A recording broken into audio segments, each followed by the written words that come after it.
Alright, last example, and this is probably one of my favorites because it includes so much detail here, and I want to go over just this top portion here and show you how to do that.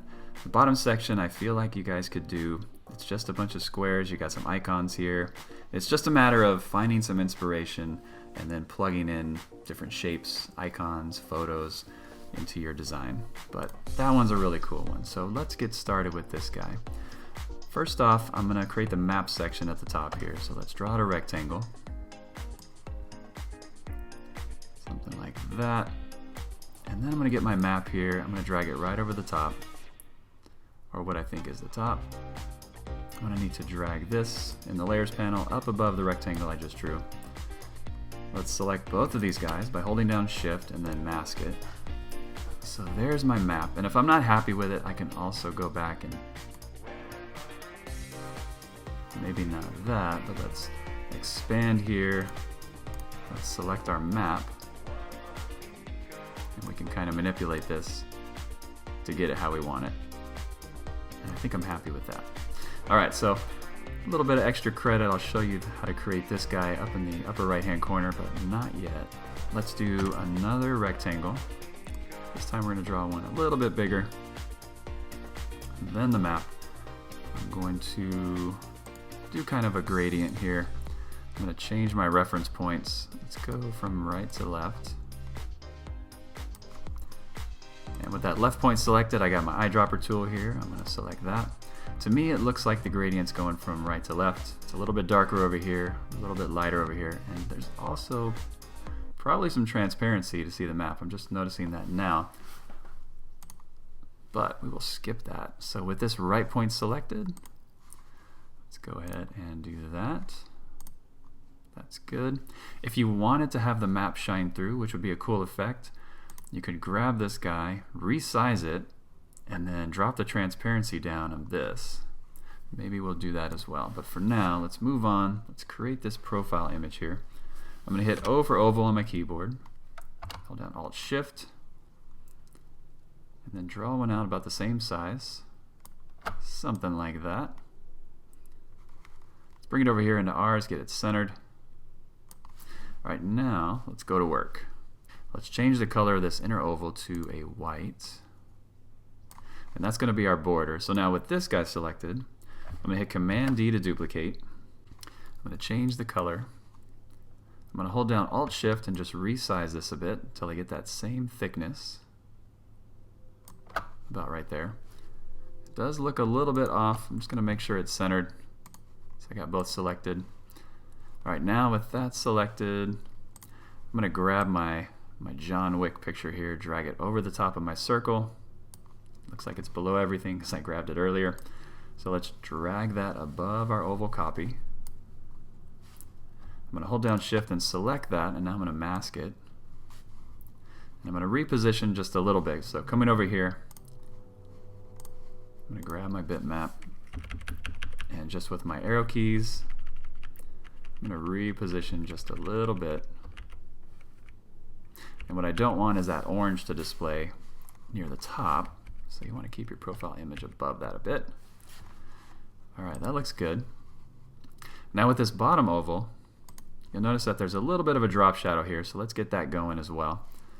So with that white oval selected, I'm going to click Shadow, and I want quite a bit. So I'm going to do 1 for the X, and I'm going to do more for the Y, because it looks like it's peeking out more so down here at the bottom than it is to the right.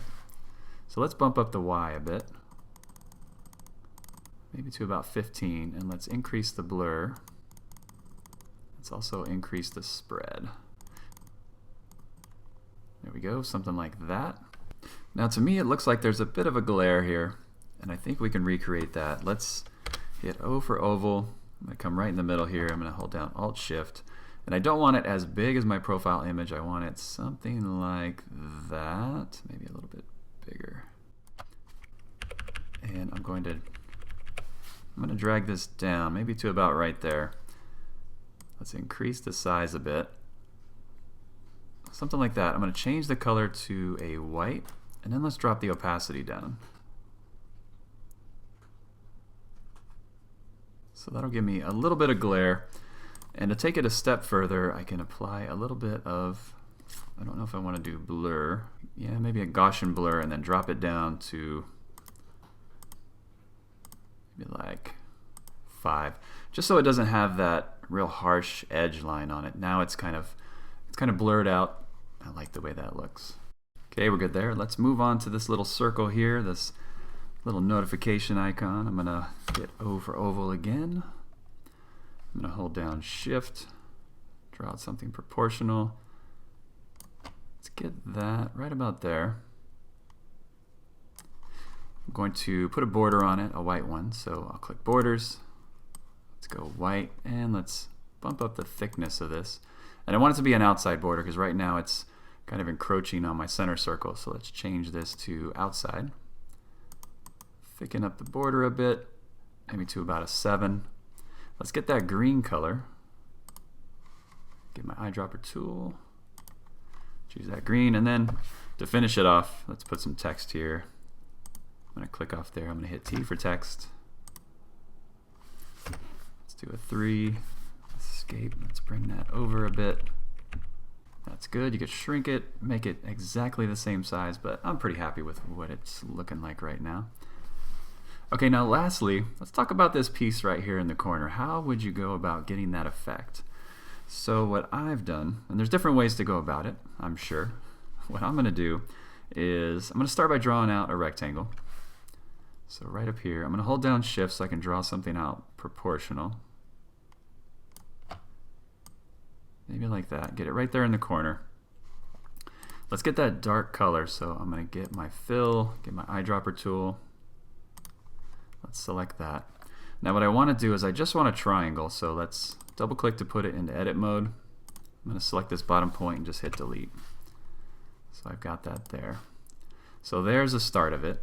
Now I want this guy here. So what I'm going to do, I'm going to zoom in a bit so I can see both sides. Click off here. I'm going to hit V for vector to get my vector drawing tool, and I'm going to start right here in the bottom, and I'll drag it out to about here. And what I want to do, zoom in so you can see this, and just to help out, let's change the color of this to a red. I'm going to click and drag to give it kind of a bend, and then you'll notice that it puts a bend in the next point to try and help me out, but I don't want that, so I'm going to hit delete. I'm going to come up here to the top, and I'm going to click and drag just to give a little bit of bend right there. I'll hit delete to get rid of that bend again, and then I'm going to close off my pattern here, or my path. And I want to keep on editing because I want this out just a little bit further. Let's bring that to about there, and then I can grab my handles, drag that in just a little bit, fine tune it ever so slightly. Okay, from here I want to add my fill, get rid of my border, and I'm pretty happy with that. And the coloring's actually not too bad either. You might want to do kind of a gradient, go from dark to light. Let's do that really quickly. So let's get a gradient, let's change our points here. And with this guy selected, let's do something a little bit darker. And then with the outer point selected, let's just lighten it up just slightly. Alright, so now we're not done yet. If you look over here at the other side, you've got this shadow here. And let's see, so we've got a little bit of shadow down here at the bottom, you've got a little bit of shadow here. Now a drop shadow is one way to go, but I don't think that's the way to do it, because if I did a drop shadow, I could increase the X to like a minus value to push it to the left and hit enter. But what then? The problem that I have is that I get this separation over here, and I don't want that. So let's get rid of that guy. I'm going to draw out kind of a custom shape. So let's use our vector drawing tool again. I'm going to hit V for vector. Let's start about right here. Let's click and drag, and let's get a little bend there. I'm going to hit delete to get rid of that. I'll just come up here, click and drag, delete, and just draw something kind of like that. I might need to bring this down a little bit. I'm going to get rid of my border and add a fill. I'm going to change the fill to black. Let's go ahead and click off. And I want this below my little flap here, so with that path selected, let's drag that in our layers panel beneath the other path. And we also want it beneath our rectangle here. All right, now let's go down to blurs. So we have a Gaussian blur, and already it's looking so much better. Now you can play around with it just a bit more. If you double click it, or come up here and put it into edit mode, you can drag this around and see where your shadow goes and kind of fine tune. I want the darkness up here. You can also drag your little handles here to kind of get it how you want it. This guy down here, you can drag that out a little bit. And you'll notice right now over in the inspector, this is kind of a straight point. If you wanted to change it to kind of a mirrored point to help it out, and actually you probably want disconnected, so you have the freedom to move these wherever you want. You could do something like that. There you go. Let's zoom out and see how we did. So you could play around with it just a little bit more to fine tune it, but as a quick down and dirty way of showing you just roughly how to get that effect, I think that's a pretty good way to get you started. Alright, that is pretty much it for profile screens. I hope you guys liked everything you saw here. In the next section, we're going to talk about the requirements for your own profile screen. And last but not least, before I forget, I want to give credit to the person who created this screen, Raden. Hopefully I didn't screw up your name too much. Alright, thanks for watching, and we'll see you in the next one.